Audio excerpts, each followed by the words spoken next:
Selame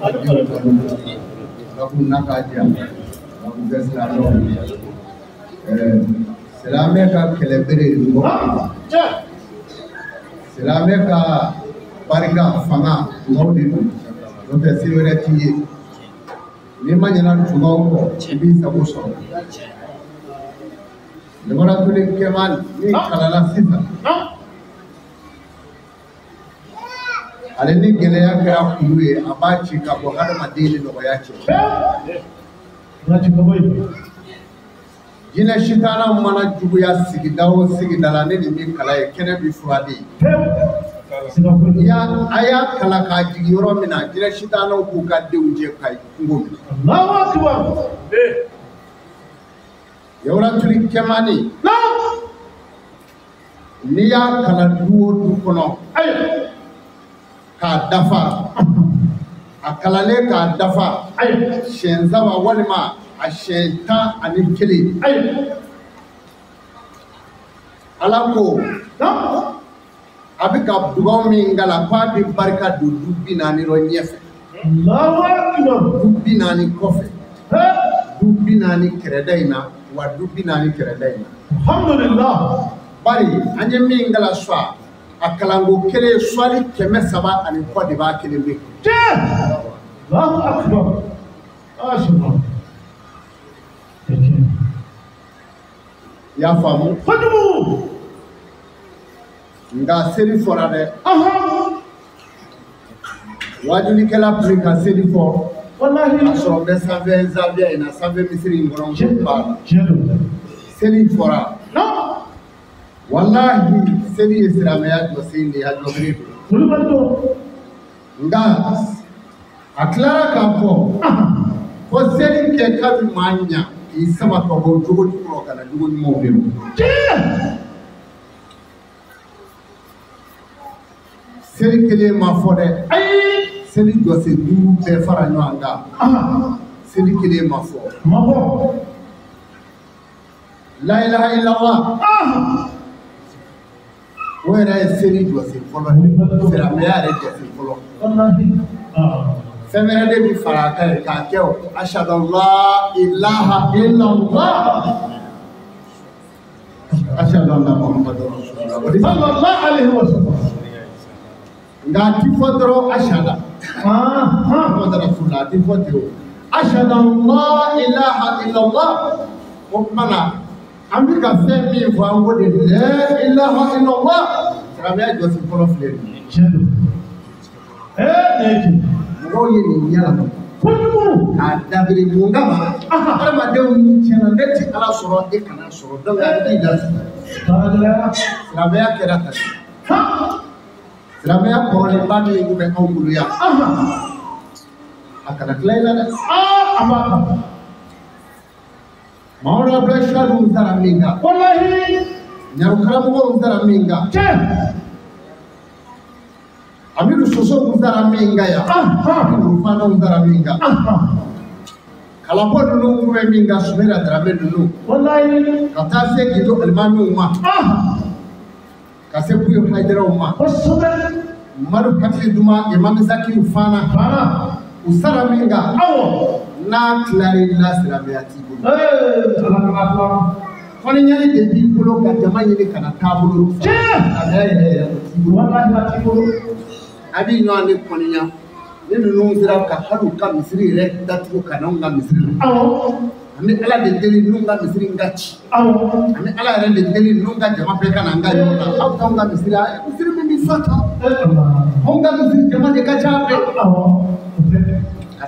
bɛɛ bɛ ti sa o tɛ dɛ k'a sɔrɔ ala ka di la a ka misiri ko in na k'a gɛlɛya anw ye silamɛw a ko n'a bɛ misiri jɔ a y'a jɔ misiri ka jɔ ni fonisereya ani halala ani ladiriya nka hali yɔrɔ in na misiri dɔw jɔbaga mɔnzɔnw ka juru tɔba misiri dɔw la subhanallah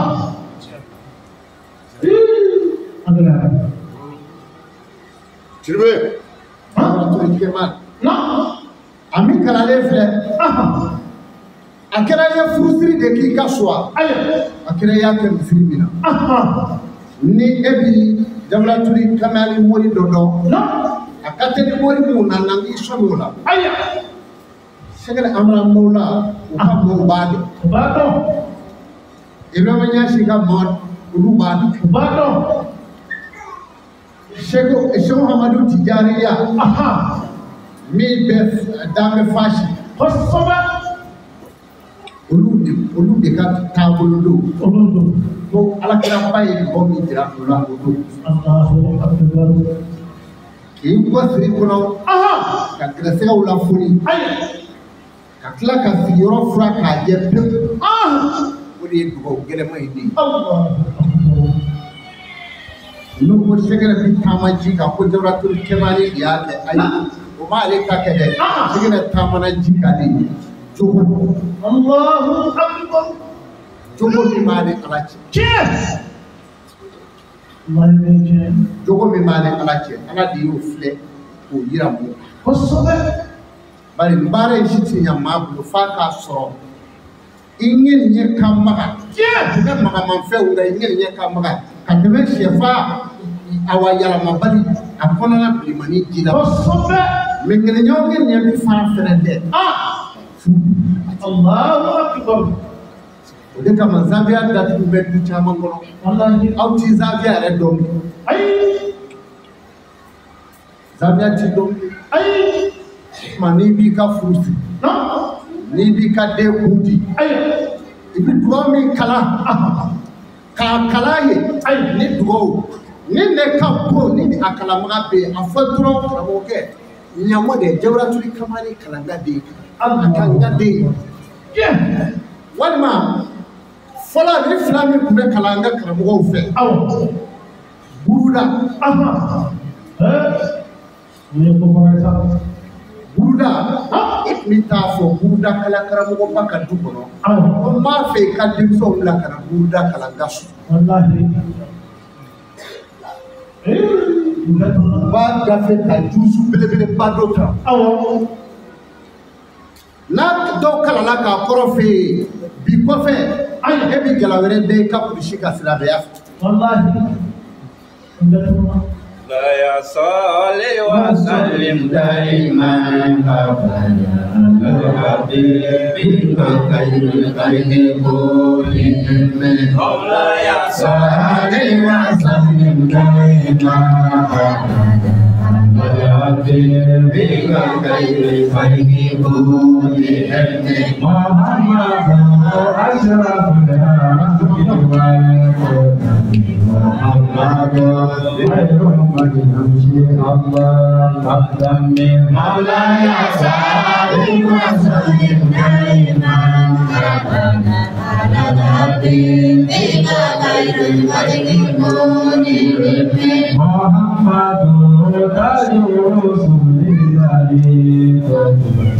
Muhammadur sahibul akhlaqi wa tarbiyyah Maulaya salli wa sallim daiman abada ala habibika khairil khalqi kullihim mablamu ilmi fihi annahu washaru mablamu ilmi fihi annahu washaru mablamu ilmi fihi annahu washaru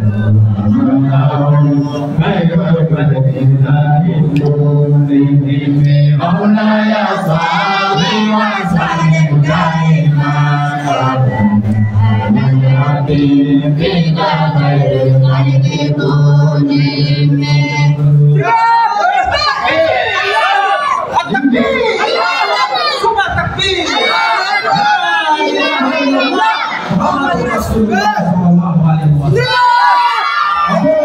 Aku sih menjadi curaka. Apa curaka laki yang mati? Kalau mati ini,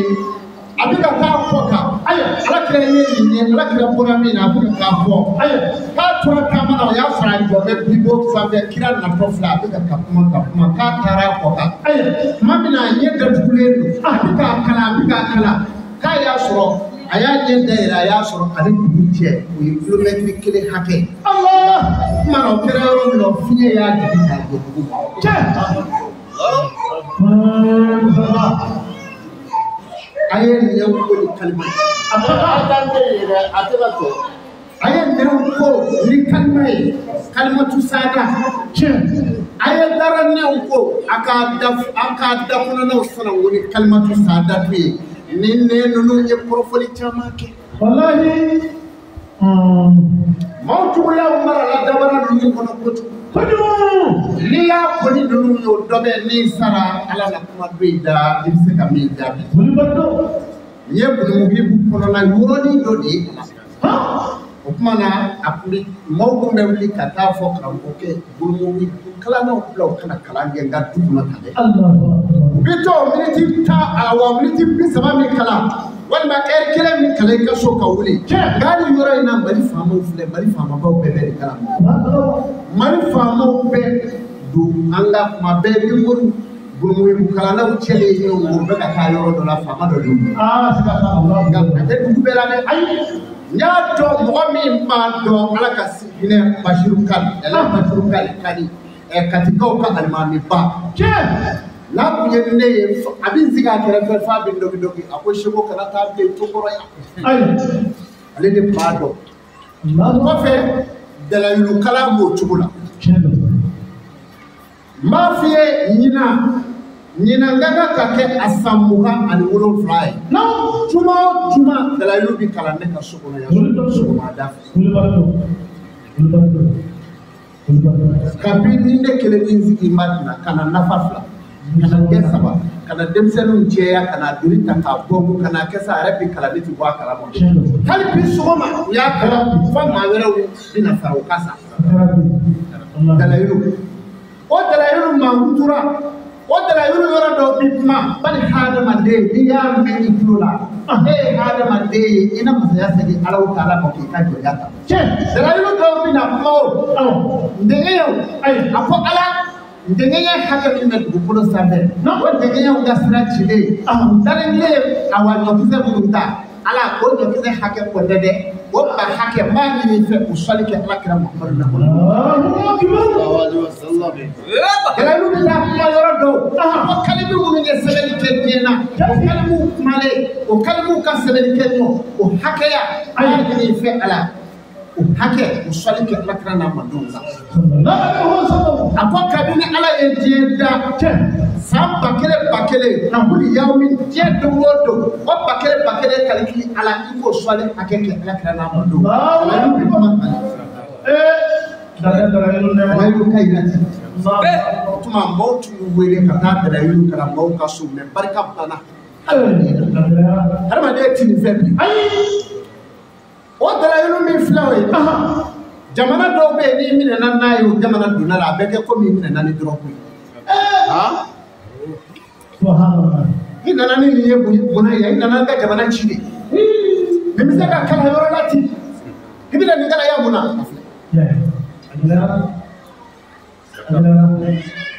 Otmana asabana ni jawratul kemani kala la duwo dugono o dukere halla jonde fanga no do hali la mabba ibada hali ka tere na kala la kulo ala bi blindi ala bi sedi jawratul kemani Allahu akbar arma de naka do demsenu kulula de kama aw monena fe min fe demseni bero mi je demseni bero dogomani kodai bagari be we karum ebse ka jawratuli kamani kala kunna wa sebela tede ebse ka kala e ka kala tangame no kera jasa ona doda musuma chana musumi kaka wallahi ibini fitini ni nzera kalingala sisa mone be do angilela wasanga ndanga wallahi e ka shwa kata Allahumma salli wa sallim ala sayyidina Muhammad wa yakun bil ta'lim alayhi wa sallam wal وطول ونقول لنا المصائب والأطفال البريد صعبون المفاهيم والتي والمقادم نقول له ونور كلام الذي تنادى به قومه عائدة الجنة البقاء اللهم صل وسلم على عيننا الذي تنتظر منه الشرائع وإن الله بالعوام صراط هدانا نسوى اللهم صل وسلم ينزل أعظم إجراتك من العليل ينزل القول تلقى صلى الله عليه وعلى آله فانصارفنا بجانب التكبير ثم التكبير لا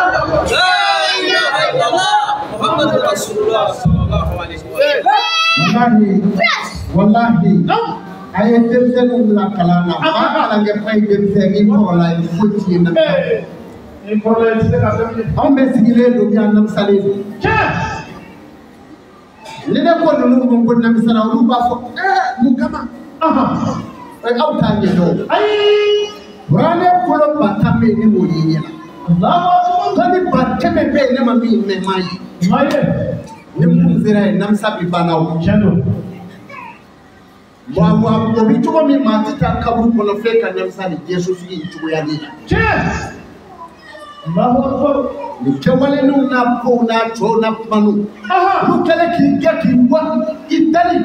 bada ngolo ju krefe be turo bogo tugoro bogo ble tugo Allah ma dew yele ki fu me ya ka bo uma akere joy na e akere no seba saya labe me ka sisa na ka babu Allah be me ka sigi akan ka mawo ma fa idikishi Allahu akbar itakishi ale saya ka fani femo femi pro sai ka da bara mi de ibi ka fere mo tiga me du ko ka dina be fa nyonga kiniti Allahu akbar ay son alay akaba ay tu alay ay tu ka fidi alama sani saya kana ima kinto bulmoni ni woro la jeje fe sani saya kana mo kinto woro de la shiu jele ko woro na le ko foi tiye bele ni shi jera ka ba meleke do bi yala no fe ta makame ako ala ka jo woro mi zene na sai dana afalina ke akora shana no dena foka je kuya yala bora bi bula dina tige takami wa Allahu akbar ba soro kora le iti foi na je iti foi na min ti du ala ko mi haramla abo da ala ko mi dagala no ni melaka ni bi yala no fe nyosera atoma jakoy ay bora be mi na bi tika kabla borota bulu ñay bi ciaro do mina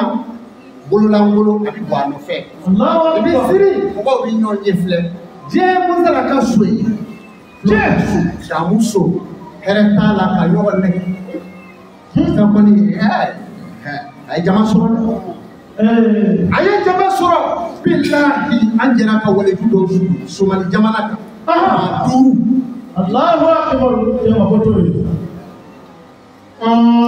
la jama soro billahi sugo ya du ka do aljine fono mate perde aljine na ple ay bar na bro bi tiro te bro bi o sugo nyama juruku bi ka nyama baharu jama te o te sugo nyama ko ka te ya na foi wera fa na bro de titi kele imaso ka je ko imaso je imaso ka je ko numa ni panola ibikele de wa ibikele wa ala ko na angara soso na anga mo korfo na anga mo jamba na ka karisa mo so tande ka ni musu anga twansi ki jele twani bambulo je demu beji nda fado we nda ka fado twanga ni sara ni shukura ti shudo ni nyere sara ni kwa yana abanda ni bado ma wa iye kelesa foki seti na fa Allahu akbar sababa waje to de me ni lo ma sabato wa be ngalo di jamba numa ani kanu ala yanda min ngamo kanga ke ala yidini ala ma flafo mashi ma kala kala jena wal sabina ya budu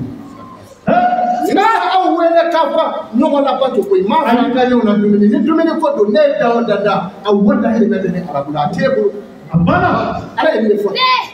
Allahu akbar wala nana de kana jogo dafa di Muhammadu re nana de kado dafa ni jogo borala ka kanga nzili avec les ya Muhammad ala ka kuma were amin ya gere sege ala ka kuma were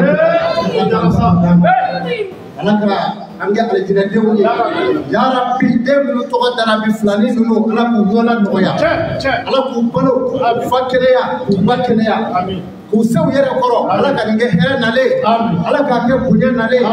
ne doge ala ka na dese fiew ala ka su koro ala ka so den no ala ka ke keleye maga bunya kamo ade bunya kamo babu salam bunya kamo safari marwa bunya kamo israeli bunya kamo alikaba bunya kamo ajarna shadu bunya kamo kira dairo bunya kamo babu jibrila bunya kamo babu aisha bunya kamo bakia kabuto bunya kamo israeli bunya kamo sallallahu alaihi wasallam سبحان ربك رب العزة عما يصفون والسلام على أشرف المرسلين والحمد لله. جليل يجاجل أقابي أقادينا فو شباب مسلمين وبارا ممكن أرى على تقولي شباب مسلمين شباب مسلمين أدوك على نناك كون ننام نغيا أيوة مسلم ننا يرسلو ديك مافلا وكفى شباب لبنا كواري بوكا تاداما دراسي باتا أنكو كابي أما باكا يرمود كاتولا كنا سبتين مدي مسومنا كتلاك أكاديم سون دلقة كتادي توقويلي كتلاك جراتو كمالي فنانغاني يا سيسا مين مسك بجينا تيجانية أكو فوي تابولا أكو فلك شباب مدلابو على كاسرة على كاسرة مدو سرقان جينا على كاسرة كي هيرة جامعي فشباب مدو أي بارا من يقع كنا على جنا يا كسيديا نبدي من جما فعلى كبديا جوسرا شباب مدو هيرة جامعنا فكتاسي على جنا دولما Shebu foki barkada o ko fa kala dew anda mi janga shebu fotu dongo misira katla kashi jelmuso en wele ba sebe ka dimi shebu en labe ka fraka wardi ya dalashi bata ko ta kada blamso se fraka amba dew mayanda ya ka bonyu mai ne mai gena prophet ni ma kalama atseka teme abarka shebu amado abarka Jangan kau pergi info, dong antara demo ni kan, pergi info sama.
La